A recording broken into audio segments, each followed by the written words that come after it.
오늘의 말씀의 주제는 쫓기듯 살고 있습니까? 라는 질문형입니다. 사실 이게 쫓기듯 살아간다라는 표현을 최근에 많이 듣습니다. 쫓기며 살면 마음이 불안해지죠. 쫓긴다는 것은 불안하고 불편하죠. 또 억울하게 쫓기면 또 화가 나죠. 그러니까 사실 이렇게 쫓긴다는 말은 좋은 말이 아니고 불편한 얘기입니다. 근데 이 쫓기며 살아가는 사람들이 왜 안 좋으냐면, 쫓기는 게 꼭 쫓길 때 어떤 선택을 합니다. 쫓기듯 선택을 하면 아시다시피 긍정적이지 않은 선택이 오고, 그 결과는 참 돌이킬 수 없는 최악의 선택도 오게 됩니다. 그래서 우리가 이 쫓길 때 어떤 신앙을 갖느냐가 굉장히 중요합니다. 인생의 실력은 쫓길 때 어떻게 대처하느냐가 그 인생의 실력인 거죠. 평안하고 좋을 때는 실력이 없어도 행복하고 즐겁습니다. 그런데 쫓길 때, 불안할 때, 두려울 때, 화가 날 때, 내가 갇혔다고 생각하고 길이 없다고 생각하고 여기에는 더 이상 내가 갈 수가 없을 것 같아 라고는 절망의 마음이 들 때, 그때 여러분 신앙은 위대한 힘을 발휘하죠. 오늘 성경에는 바울과 그의 공동체가 전도여행을 하는데요, 유대 종교 지도자들이 미친 듯이 쫓아다니고 모함하고 공격하고 그리고 그들을 괴롭힙니다.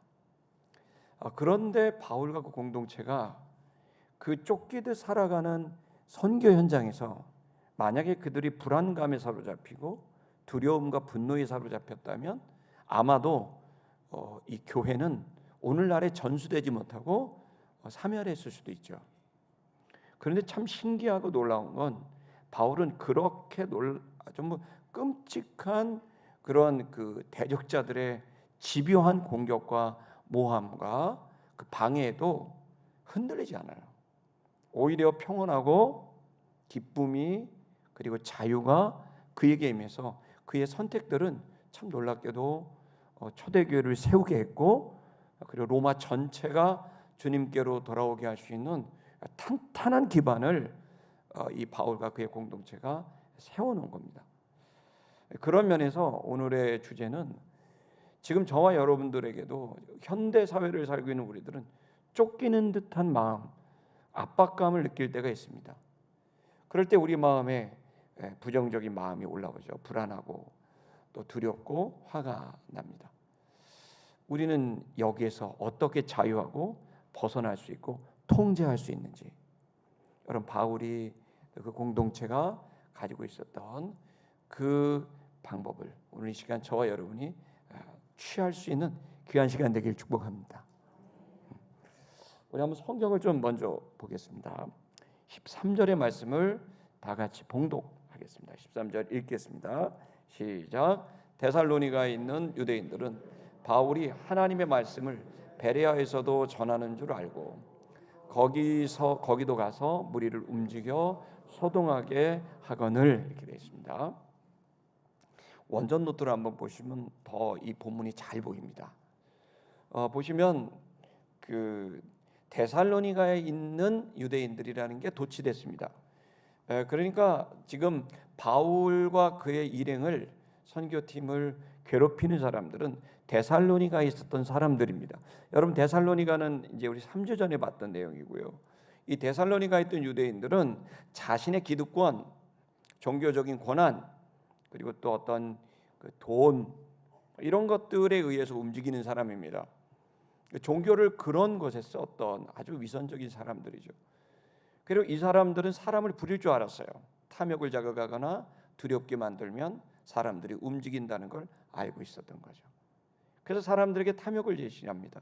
돈을 주면 무엇이든지 할 수 있고 거짓말도 서슴지 않는 그런 저작거리의 사람들, 돈을 주면 폭언과 폭행을 서슴지 않는 불량배들, 또 그리고 그들의 거짓 선동에 의해서 움직이는 군중들, 그리고 이 복음이 들어왔을 때 사람들에겐 위험해라고 하는 그 거짓말로 흔들어 놔서 그 불안감에 흔들리고 있는 군중들, 그 데살로니가의 모습입니다.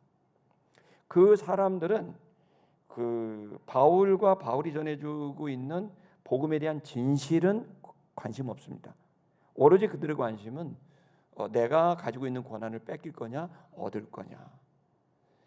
이러한 사람들의 압박은 지금 현대를 살고 있는 저와 여러분에게도 있습니다. 직장 생활에도 있습니다. 여러분의 직장 상사가 그럴 수 있고, 여러분의 회사의 대표가 그럴 수도 있고, 여러분의 거래처의 직원들이 그럴 수도 있습니다.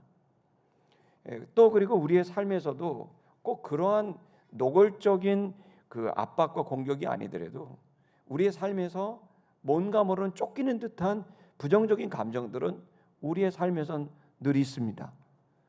그렇게 뭐 건강의 문제나 돈의 문제나 또 사람과의 관계의 문제나 이런 많은 문제들이 나를 압박하고 내 마음은 쫓기고, 근데 내가 뭔가를 선택해야 되고 갈 수도 없고 피할 수도 없고 버틸 수도 없고 그리고 방법도 없는 그런 쫓기고 갇히는 듯한 마음이 올 때, 거기에서 우리는 신앙의 실력, 인격의 실력이 나올 수 있는 거죠.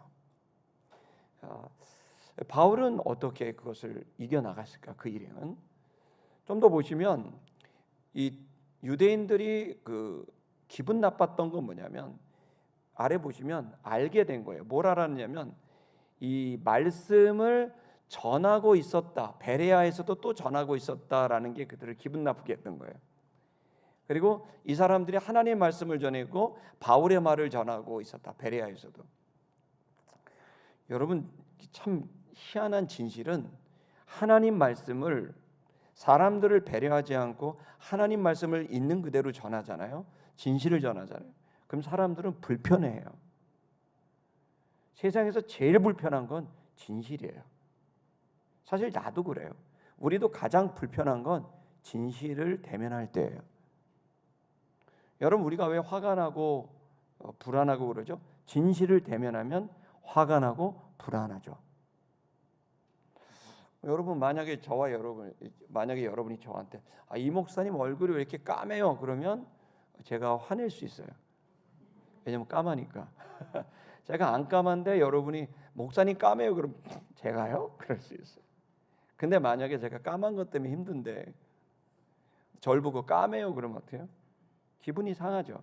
만약에 제가 좀 이렇게 체중이 과체중인데요, 제가 만약에 여러분이 저거 목사님 뱃살 좀 빼세요, 과체중입니다.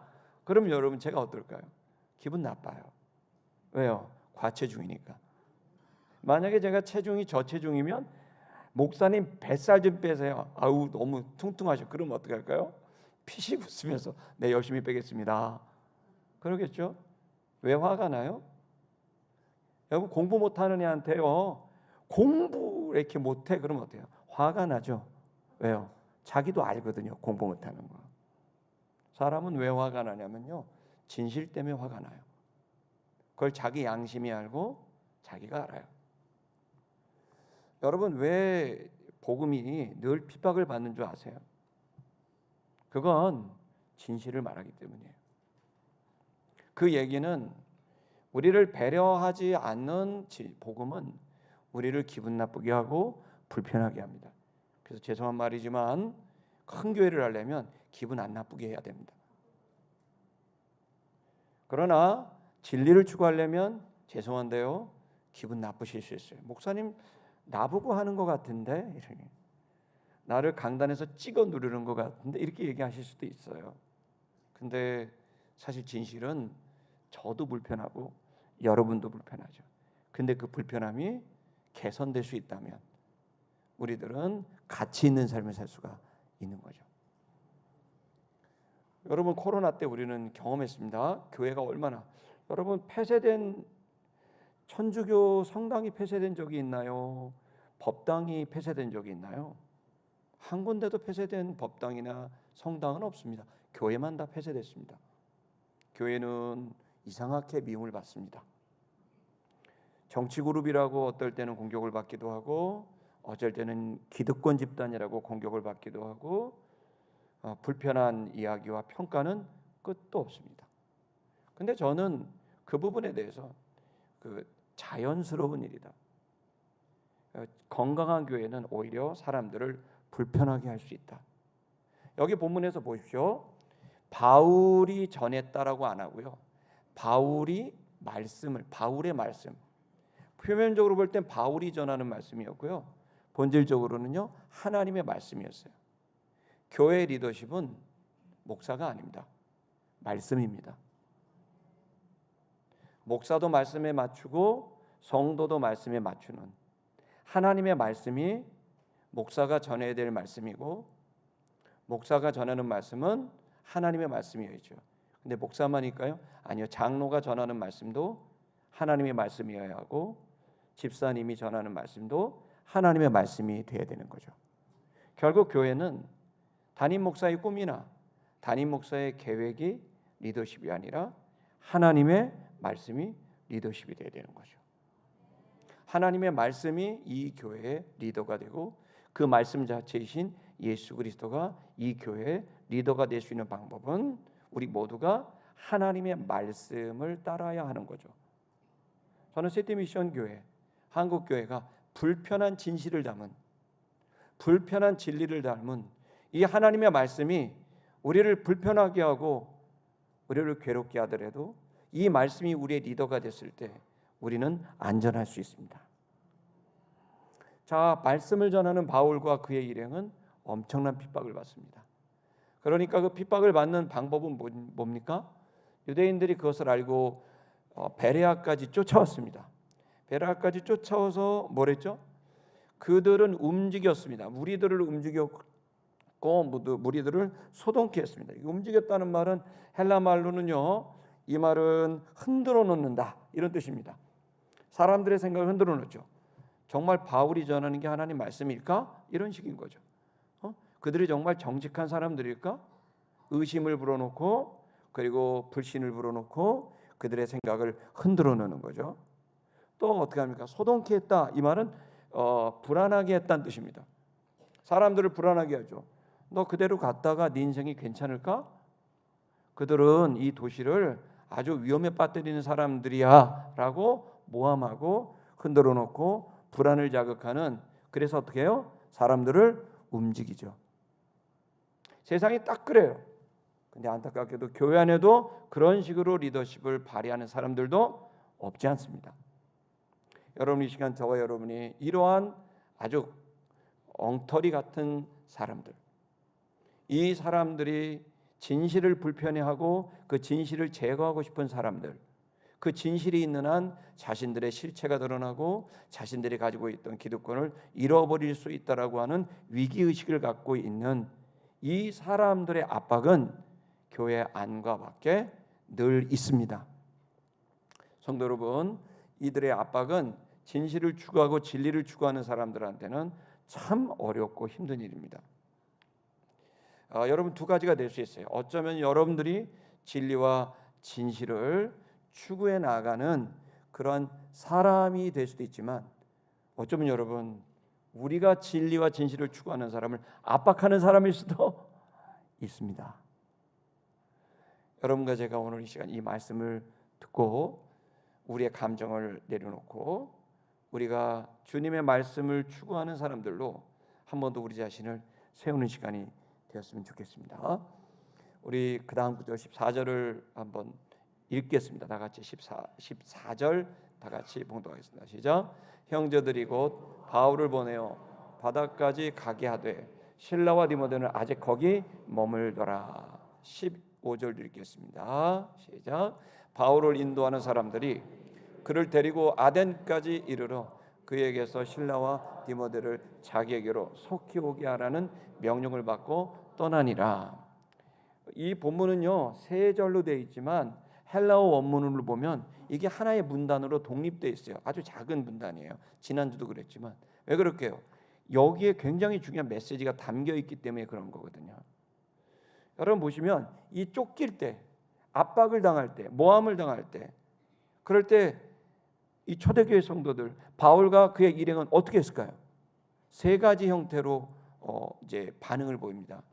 첫 번째는 14절을 보시면, 원전 노트를 보시면 형제들이 곧장 바울을 바다까지 가게 했다, 내보냈다. 첫 번째, 그 위험의 자리를 피하게 합니다.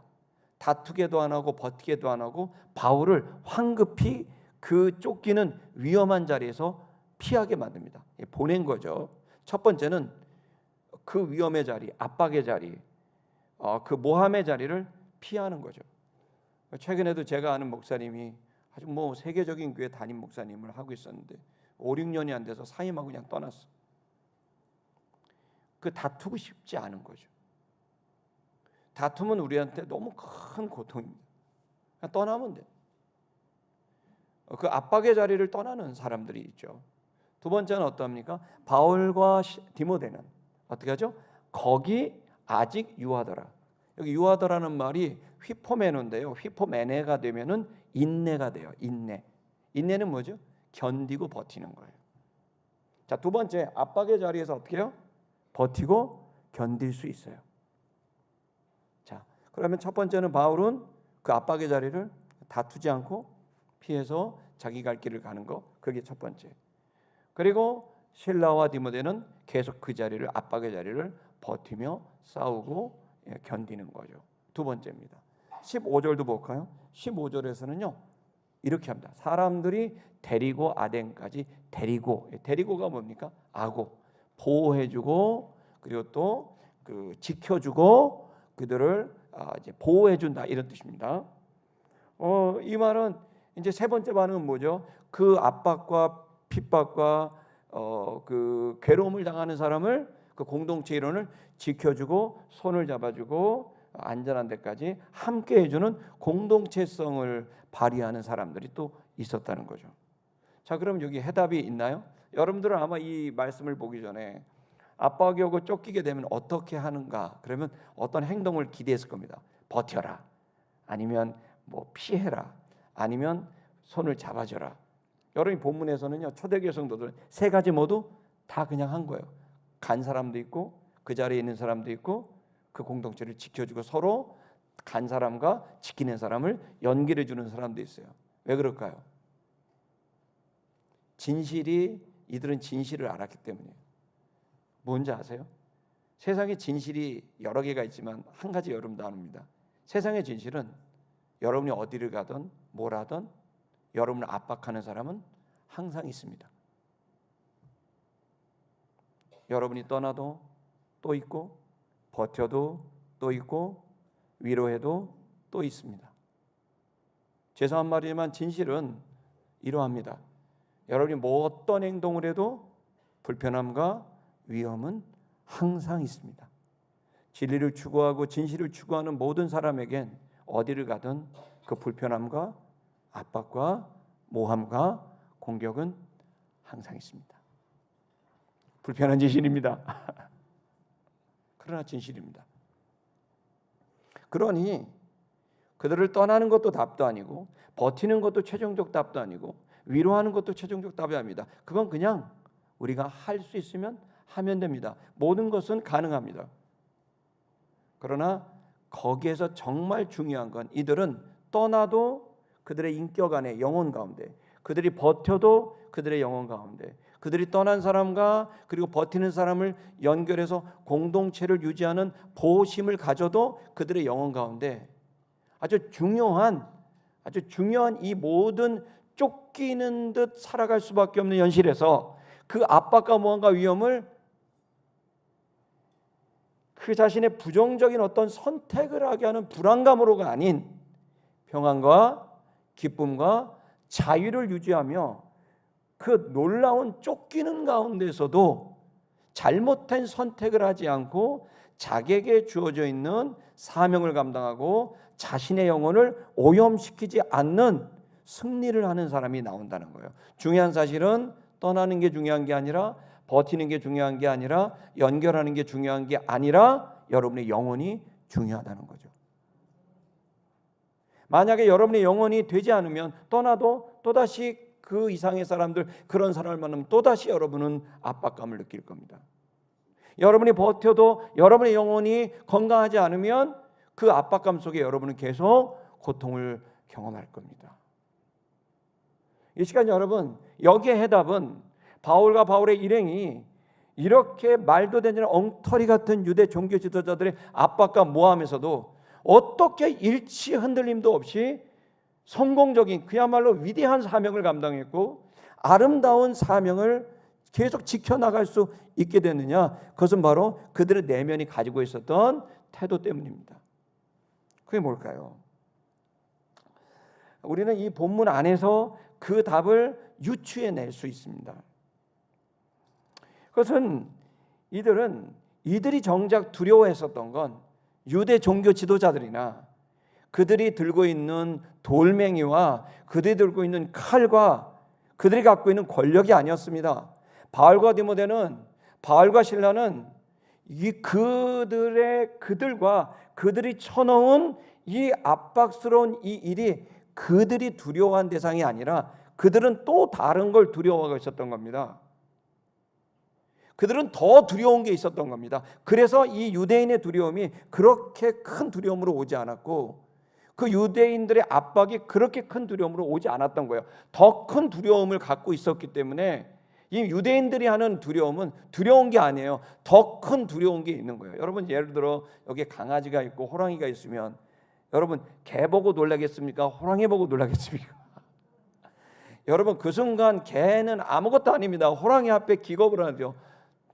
기절초풍을 하죠. 바울과 디모데는 진짜 두려웠던 것이 있었어요. 그게 누굴까요? 그게 무엇일까요? 그거 바로 하나님입니다.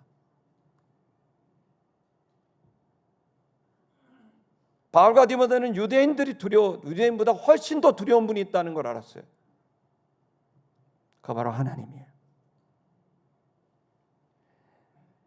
바울과 디모데는 신라는 유대인들이 쳐놓은 함정, 유대인들이 하는 압박, 그 상황보다 훨씬 두려운 건 내가 지금 하나님을 거절하고 진리를 추구하지 않고 여기서 그들의 비위를 맞추고 그 죄에 함께하고 그들의 꾀에 함께하고 그 오만한 자에 함께하는 그걸 선택해서 이 위기를 넘기면 그 다음 돌아오게 될 하나님의 심판이 훨씬 더 두려웠던 거예요. 지금 당장 거짓말로 나 예수 안 믿어요. 지금 당장 거짓말로 나 복음 안 전할게요 라고 말을 해서 그 위기는 넘길 수 있을지 모르지만 그리고 그 다음에 오게 되는 그 죄와 거짓과 잘못된 것이 오게 되는 그 후폭풍이 그 결과가 훨씬 더 지금의 이 두려움보다 컸던 거예요.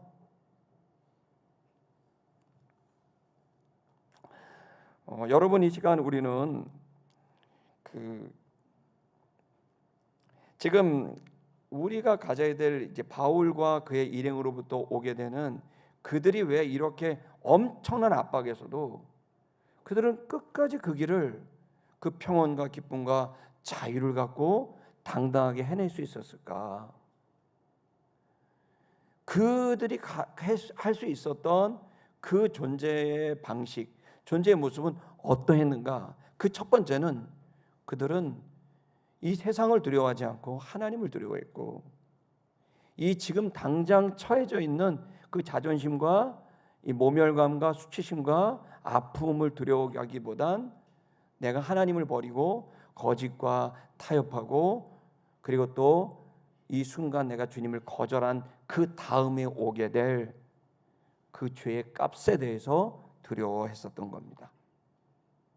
복 있는 사람이 뭘까요? 바로 이처럼 하나님을 두려워하는 사람입니다.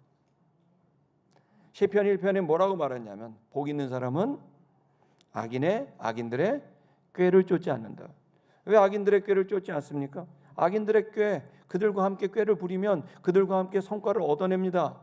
근데 악인들의 꾀를 같이 하다가 갑자기 내가 이건 악인들의 꾀야 라고 말하는 순간 악인들은 나를 공격하죠. 세상은 간단합니다. 집단은 죄를 서로 묻힙니다. 서로 똥을 묻히면 편합니다. 서로 거짓말을 하고 위선을 하고 그리고 범죄를 행하면 그들은 갑자기 다 친해집니다. 악인들은 그래서 그들이 그 악의 공동체가 되는 순간 그들은 그 속에서 자신도 모르게 꾀를 쫓고 그리고 그 속에서 오염되고 망가지는 거죠. 근데 복 있는 사람은 그렇게 살고 싶지 않은 사람이에요. 내가 이들 무리에서 나와서 내가 거기에 그 꾀를 쫓지 않겠다. 죄인의 길에 서지 않겠다. 나는 오만한 자의 자리에 앉지 않겠다. 왜요? 하나님이 두려우니까. 주야로 그 말씀을 묵상하고 이 세상의 논리보다 하나님을 더 귀중히 여기게 됐을 때 우리는 이 모든 압박에서부터 자유할 수 있는, 여러분 우리는 이걸 알아야 됩니다. 진실이 있습니다. 그건 뭐냐? 우리는 따라할까요? 거짓은 따라할까요? 거짓은 또 다른 거짓을 낳고 또 다른 거짓은 파멸을 가져온다. 이게 진실입니다. 파멸에 이르기 전에 작은 파멸을 느끼시는 게 낫습니다. 선택의 문제입니다. 지금 성도 여러분 지혜를 가지셔야 돼요. 지금 내가 이 상황을 모면하고 지금 이 상황에서 함께해서 뭔가 내가 여기에서 약간의 이득을 얻거나 아니면 내가 손해를 보지 않는 것을 선택을 하기 위하여 진실과 하나님을 배반한다면 그 뒤에 반드시 심는 대로 거두게 되는 거죠. 그래서 우리는 두려워해야 될 것, 하나님을 두려워해야 될 뿐만 아니라 내가 오염되며 살아가는 것에 대한 두려움을 가져야 됩니다. 나 이러다 망하지. 하나님 저 이러다 망해요. 오염되며 사는 것에 대한 두려움을 가져야 됩니다.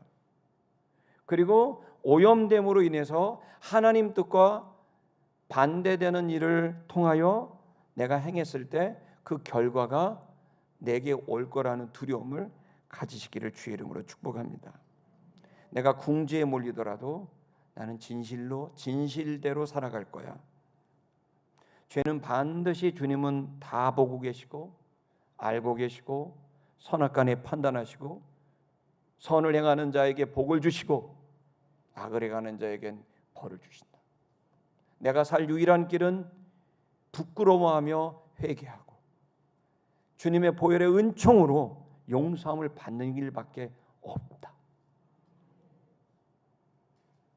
여러분 이것만이 여러분 우리가 이 압박으로부터 자유할 수 있는 가장 기본적인 의식입니다. 우리는 우리 자신도 모르게 말도 되지 않은 생각이 차오를 때가 있습니다. 우리는 우리 자신도 모르게 이렇게까지 내가 더럽고 지저분한 그런 존재인가라고 생각할 정도로 감정이 치어오를 때가 있습니다. 마치 우리는 어느 순간 괴물로 바뀌며 혈기를 누르지 못할 때가 있습니다. 여러분 그럴 때 우리는 나는 원래 그런 자야라고 여러분이 단언하지 않길 바랍니다. 그런 여러분과 싸우길 바랍니다. 목사님 이게 가능한가요? 어떻게 그 치어오르는 혈기를 참아낼 수 있나요? 아니요. 할 수 있습니다. 아멘 하십시오. 할 수 없다고 말하는 건 거짓입니다.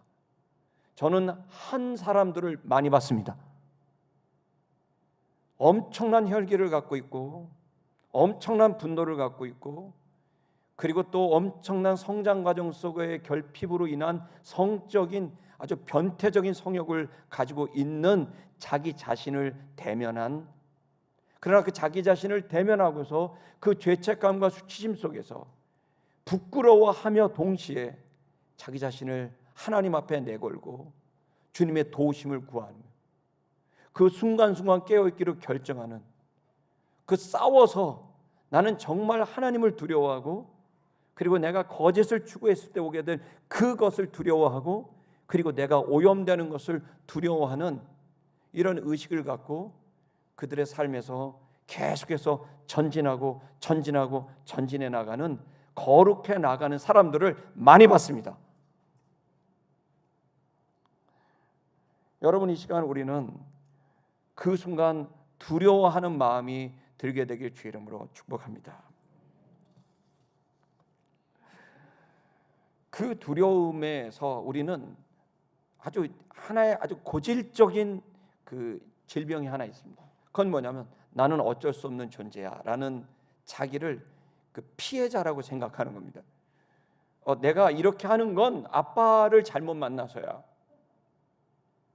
아빠가 날 방치했고 폭언했고 폭행했어. 그래서 나는 결핍이 있어. 그래서 나는 원래 마음이 그런 사람이야. 상처받은 사람이야. 난 피해자야. 나는 피투성이가 됐어. 나는 찌그러졌어. 나는 변태가 됐어. 난 괴물이 됐어.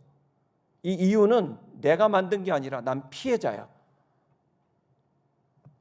여러분, 이렇게 생각하는 의식들이 또한 있습니다. 내가 이렇게 될 수밖에 없었어. 너도 그런 가정에서 태어나봐. 너도 그렇게 자존심을 짓밟혀봐. 너도 그렇게 폭행을 당해봐. 너도 나처럼 할걸?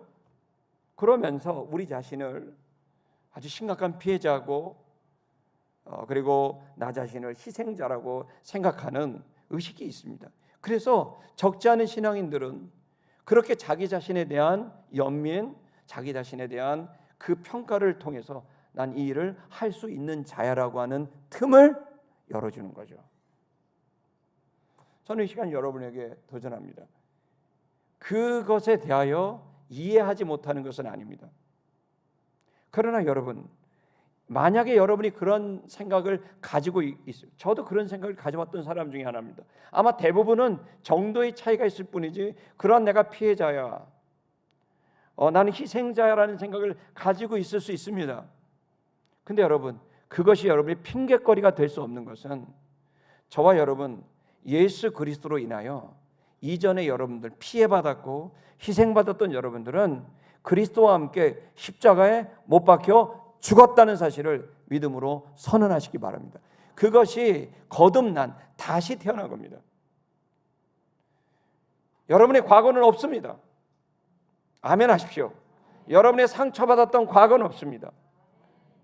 여러분이 그렇게 괴롭게 만들었던, 결핍을 일으켰던 그 과거도 없습니다. 그것은 그리스도 예수와 함께 십자가에 못 박혀 죽었습니다. 이제 여러분이 영이 새롭게 태어났습니다. 물과 성령으로 다시 태어났습니다. 여러분, 죽은 그 옛 과거에 계속 여러분이 자기 연민을 갖고 집착하게 될 때 여러분의 인생은 계속 파멸에 이르게 될 겁니다. 이 시간 여러분이 이 자리에 왔다면 여러분들은 희망입니다. 왜? 개선됐기 때문입니다. 아멘. 여러분이 이 자리에 왔다는 것 자체가 희망입니다. 여러분이 이 자리에 왔고 나는 새로운 삶을 추구하고 그리스도 안에서 새로운 피조물이 됐다는 이 진리를 나는 믿고 살 거야 라고 여러분이 이 자리에 믿음의 정도는 차이가 있겠지만 나왔다고 한다면 여러분들은 한 걸음을 뗀 겁니다.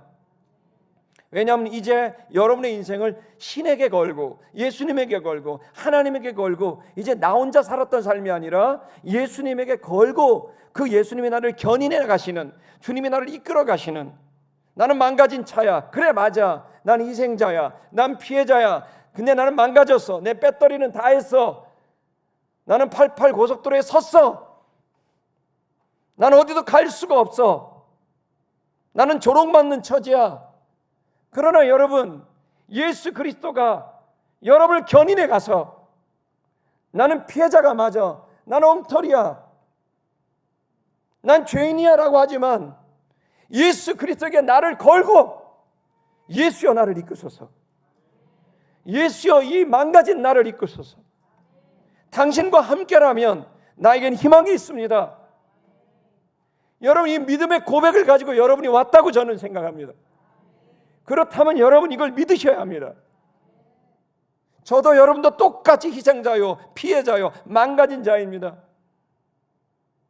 우리 안에는 상상할 수 없는 추잡한 것들이 차오르고 상상할 수 없는 그야말로 마귀 같은 생각들이 내 뇌를 차오를 때가 많지만, 그래서 맞습니다. 망가진 자고 피해자지만 그게 누구 때문이라고 할 수도 있습니다. 그러나 이제는 예수 그리스도에게 나를 걸고, 이 망가진 차를 예수에게 걸고 예수의 나를 이끄소서.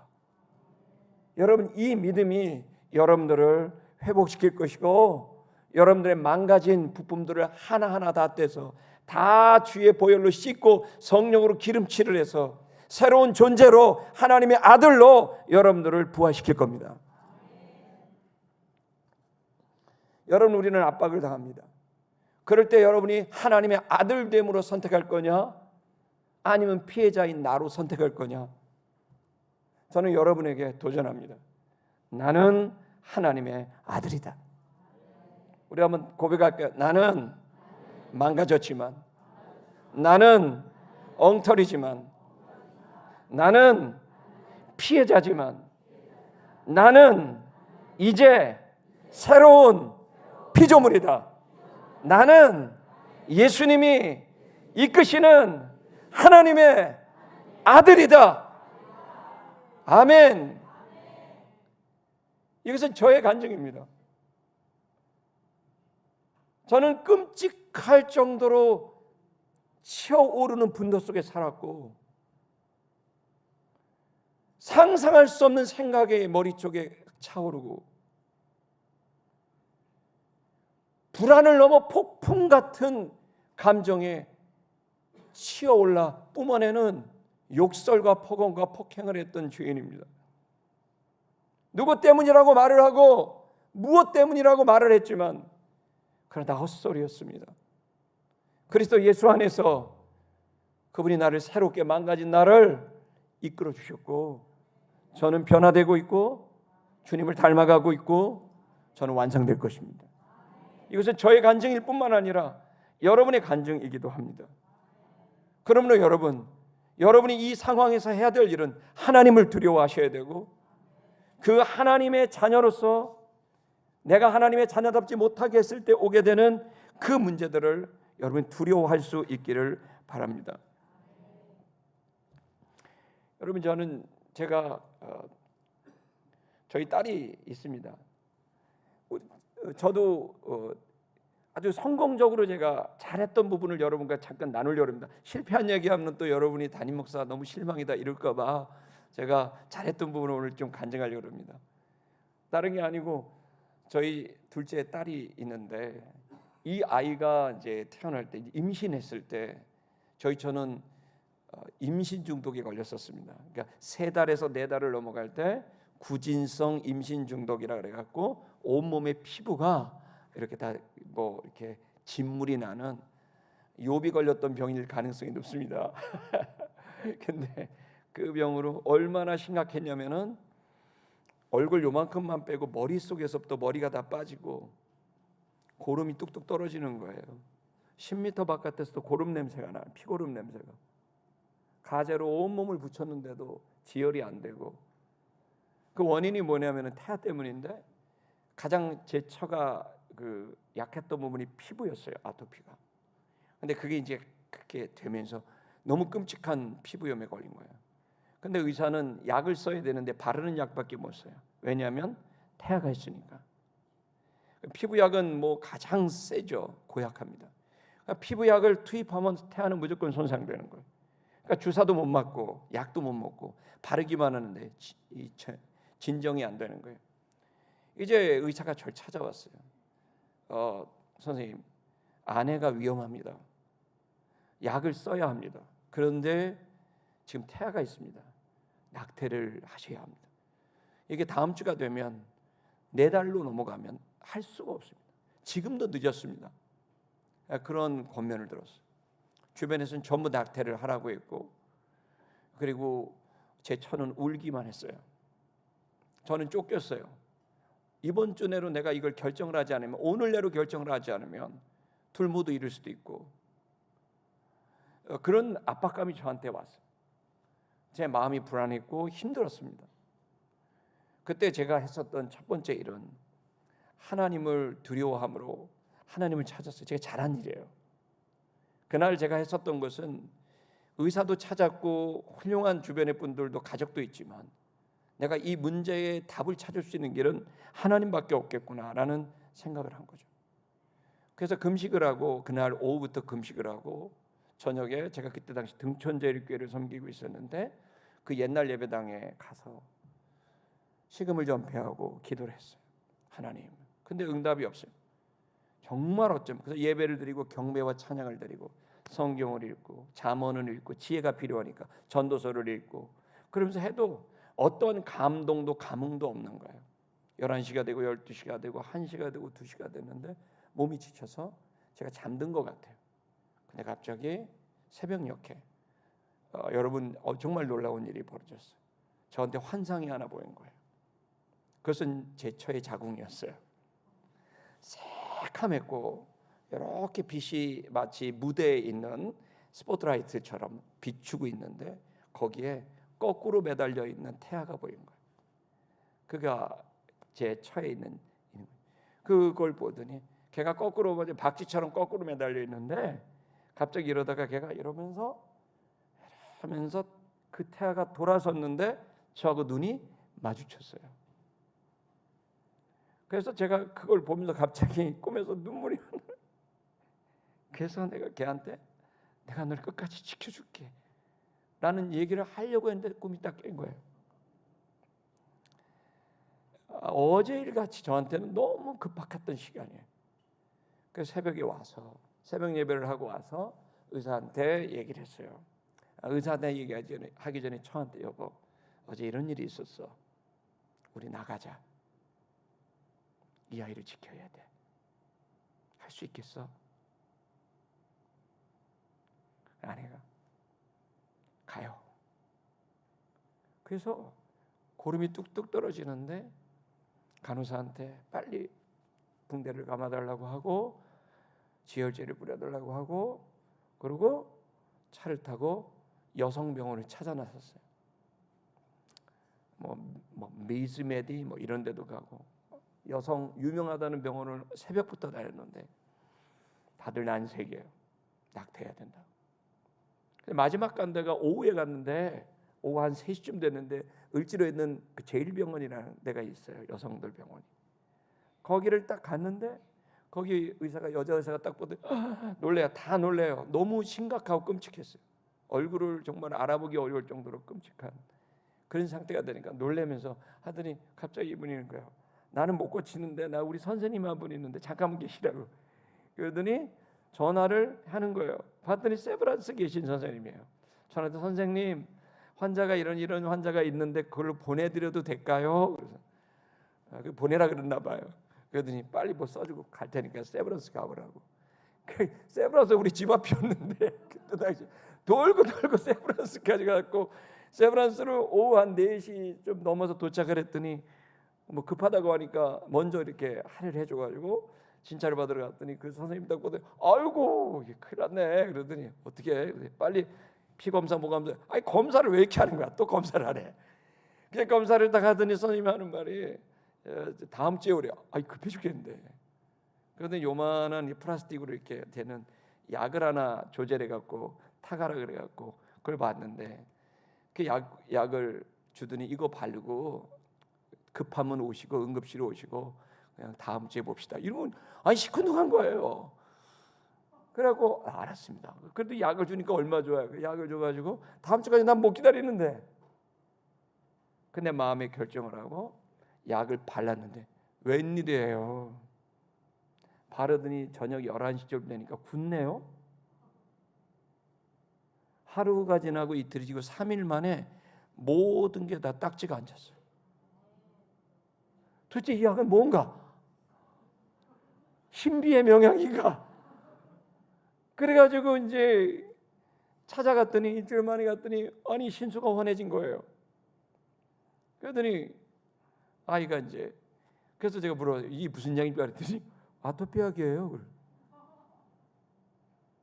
저는 지금도 미스테리죠. 그러나 저는 알죠. 그건 그 약이 아니라 그 고난 중에서 하나님이 역사하신 응답이라고 저는 생각합니다. 근데 그걸로 끝난 건 아니에요. 그러고 나서 하는데 그 선생님 그런 거예요. 아이가 태어나면 너무 임신 중독이 심했기 때문에 두 가지가 아이가 장애가 나올 수 있습니다. 장애가 나와요. 그럴 수 있어요. 그러니까 피부가 안 좋든지 또 하나는 소화기관이 망가졌을 겁니다. 괜찮습니다. 지킬 겁니다. 그래서 이제 몇 달이 지났습니다. 저기 양천구에 있는 홍익병원이라는 곳에 이제 출산하려 갔습니다. 거기 딱 갔는데 거기 딱 가서 계속 이제 오고 가고 하니까 선생님이 저를 알고 전도사님이라고 불러요. 출산의 날이 왔습니다. 3월 달인데요, 3월 말인데요, 눈이 왔습니다. 할렐루야. 3월 말인데 눈이 막 펑펑 옵니다. 근데 그날 출산을 하는데 진통을 하고 갑자기 의사 선생님이 간호사를 통해 갖고 전사님 들어오라 그러는 거예요. 그런 일이 없는데 병원에 들어갔더니 지금 출산을 하기 직전이에요. 그러면서 나한테 그러는 거예요. 전사님, 아이가 태어날 때 놀래지 않으셔야 됩니다. 피부가 이상할 수 있습니다. 그리고 또 그 위도 안 좋을 수 있습니다. 괜찮으시겠냐고. 괜찮습니다. 감사합니다, 선생님. 이렇게까지 배려를 해줘요.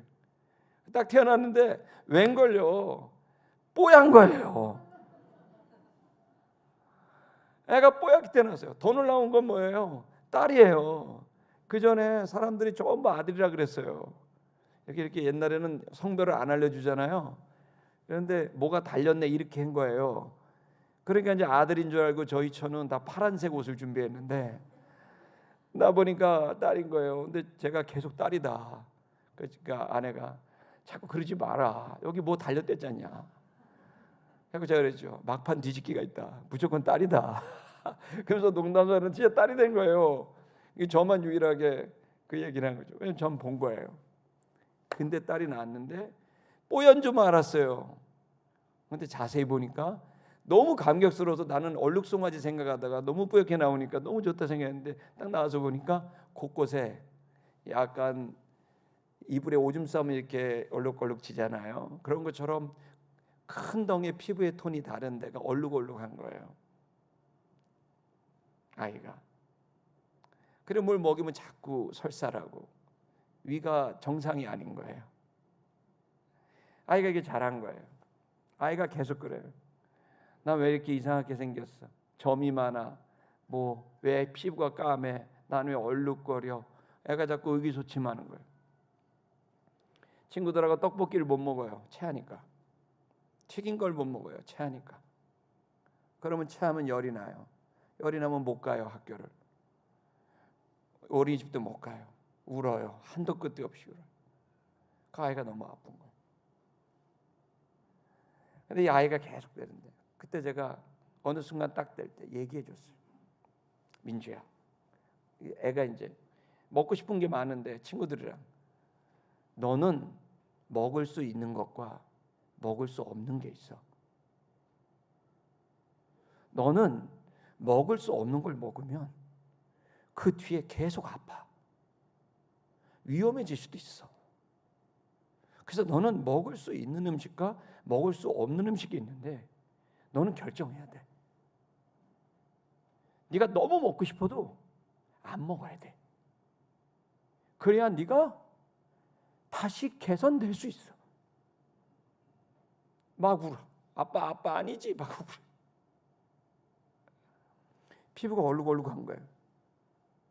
막 이런 데 안쪽에 다리 막 이런 데가 얼룩얼룩해. 그게 너무 창피한 거예요. 짧은 걸 못 입어. 또 민주야. 너는 피부가 안 좋아. 그렇지만 네가 계속 그 피부를 신경 쓰고 관리하고 피부에 좋은 걸 먹고 해야 돼. 잘 씻어야 돼. 그리고 잘 발라야 돼. 그리고 계속 노력해야 돼. 싫어. 막 울어요. 그러죠. 네가 만약에 너에게 안 좋은 걸 먹고 안 좋은 거를 네가 생활 습관을 가지면 넌 계속 고통스러워.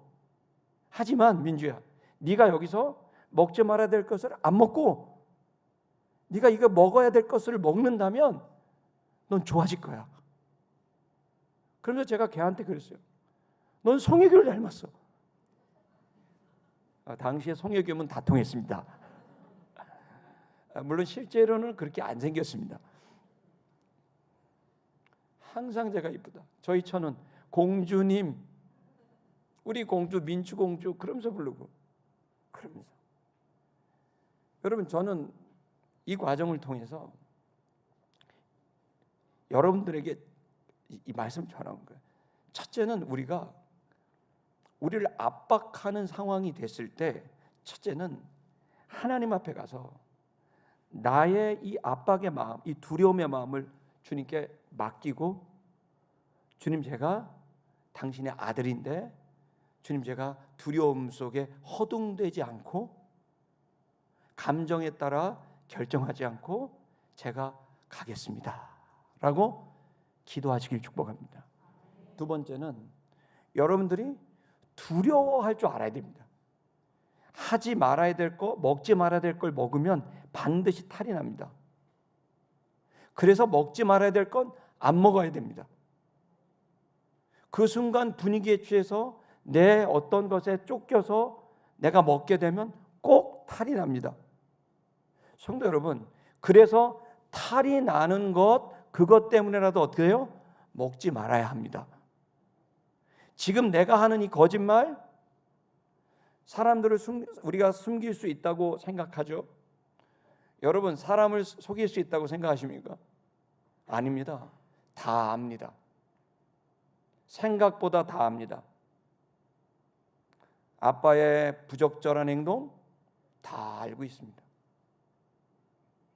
엄마의 절제 못하는 감성 다 알고 있습니다. 모르는 척하는 겁니다. 관계를 유지하고 싶어서. 다 기억합니다. 그러므로 우리는 두려워해야 합니다.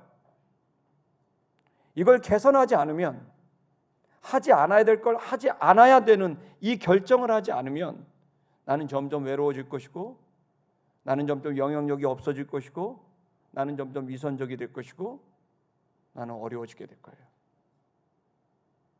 그러므로 여러분, 성도 여러분, 여러분들에게 복된 삶을 제시합니다.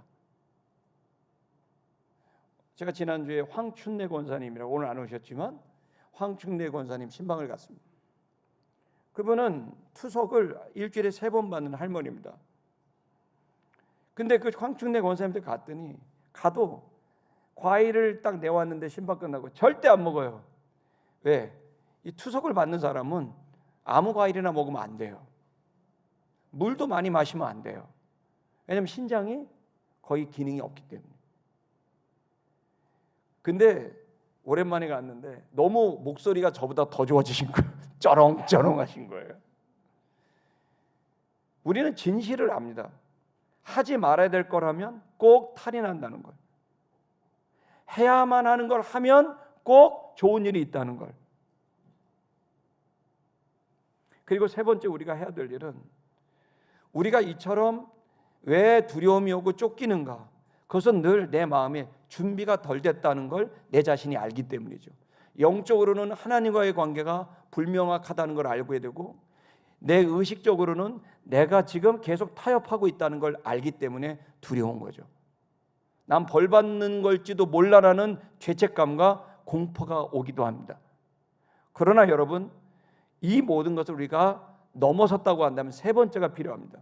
그건 뭐냐면 여러분의 피부에 와닿는 현실적인 준비입니다. 내가 영적으로 잘 됐다고 해도, 내가 의식적으로 나는 하나님의 아들이야, 나는 이제 진실을 추구하며 살아가는, 나는 진리의 사람이야 라고 하는 강력한 의식을 갖는 것도 필요하지만, 이제 여러분의 현실에는 여러분이 도망을 가도, 여러분이 피해도, 여러분이 버텨도 여러분을 압박하는 현실은 여전할 것이고, 압박하는 사람은 계속 달라질 것이고, 여러분들은 피할 수 없을 것입니다. 그럼 이 현실에서 우리는 어떻게 세 번째를 준비해야 될까요? 그것은 바로 저와 여러분들이 이 압박감이 강하게 됐을 때, 내 자신이 뭔가 준비되지 못한 것이 있어라고 했을 때 그 부분을 해소를 하기 위하여 계획을 하고 그것을 개선하려고 노력하는 6개월, 1년짜리의 여러분의 노력이 필요합니다. 예를 들어 이런 겁니다. 저에게는 학력 같은 겁니다. 학력. 저는 학위 소지자, 그 석사학위 소지자입니다. 그 MDB라 해서 마스터 디비니티라 그래갖고 목회학 석사자입니다. 근데 목회학 석사자는 전도사님들도 다 목회학 석사자들이세요. 저희 다 저랑 우리 교회. 근데 근데 옛날에는 제가 글을 쓰고 가면 학퀴즈에서 많이 올려줬습니다. 근데 지금은 제가 학위가 지금 THM, 바로 MDB 외에는 THM, Theological Master가 있고 그 외에 PhD가 있거든요. 근데 제가 저는 이제 글을 좋아하고 이런 거 하니까 옛날에는 글을 쓰면 이렇게 올려줬는데 요즘은 이게 몇 년 전부터 안 올려줍니다. 학위가 없어가지고. 그럴 때마다 제 마음에 내가 이거를 어떻게 할까? 공부를 더 할까? 말까? 이런 것이 있습니다. 근데 지금은 뭐 이미 그 타이밍을 놓쳤습니다. 그래서 제가 여러분에게 얘기를 해드리려고 하는 겁니다. 또 저한테는 뭐가 있으면 말을 더듬는 게 있습니다. 할렐루야. 저 말 더듬는 거 알고 계셨습니까? 몰랐습니까? 제가 할렐루야 하는 게 뭐죠? 말 더듬을 때마다 리셋하는 거예요. 할렐루야. 전 어릴 때부터 말을 더듬었습니다. 그게 잘 개선이 안 돼요. 그런데 말을 더듬을 때 내가 연설을 할 수도 없고 강연할 수도 설교도 못합니다. 근데 제가 잘 못했던 건 학력이고 잘했던 건 말 더듬는 겁니다. 혀도 짧습니다. 가끔 혀 짧은 소리 나오죠? 지금 아니라고 계셔서 감사합니다. 저는 여기다 이렇게 옛날 법입니다. 스피치법이란 책을 두고 볼펜을 코에다 끼고 말이죠. 이러면서 발음하는 요 앞에서 발음하는 법을 엄청 연습했습니다. 원래 저는 혀 뒤에서 후설적으로 계속 발음을 해서 목을 많이 사용을 해갖고 목이 쉽게 쉬고 또 그리고 발음이 부정확할 때도 많습니다. 혀가 짧으니까 리얼 L 발음, 얼 발음이 잘 안 될 때도 많습니다.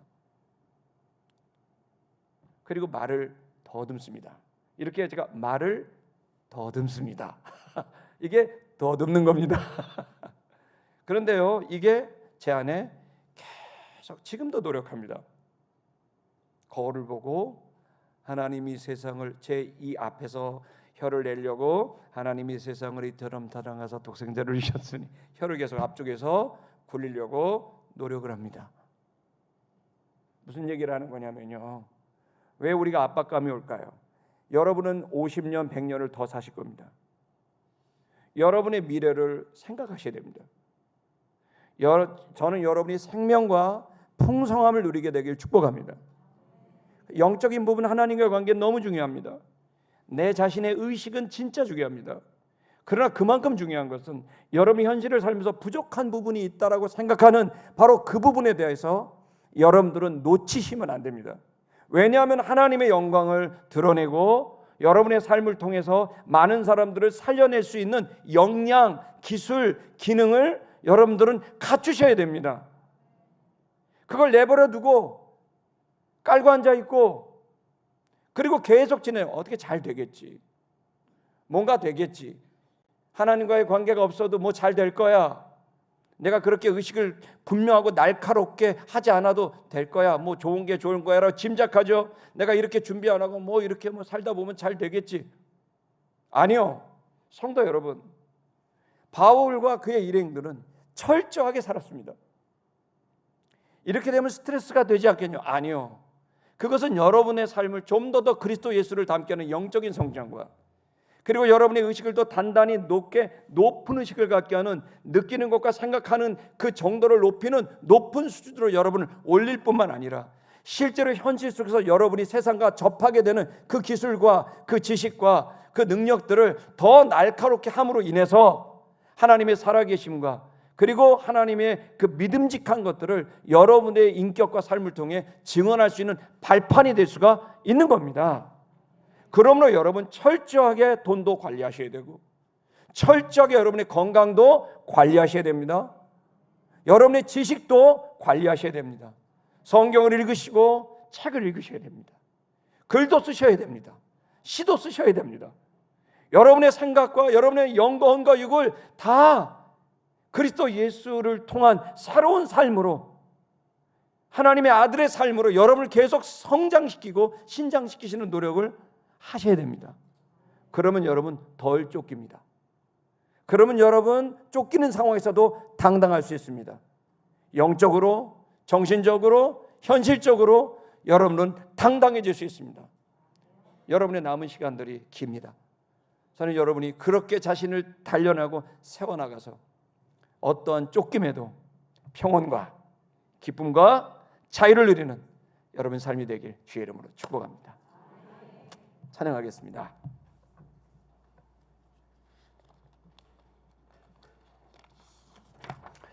우리 옆에 분 보면서 축복하겠습니다. 힘내십시오. 주님이 함께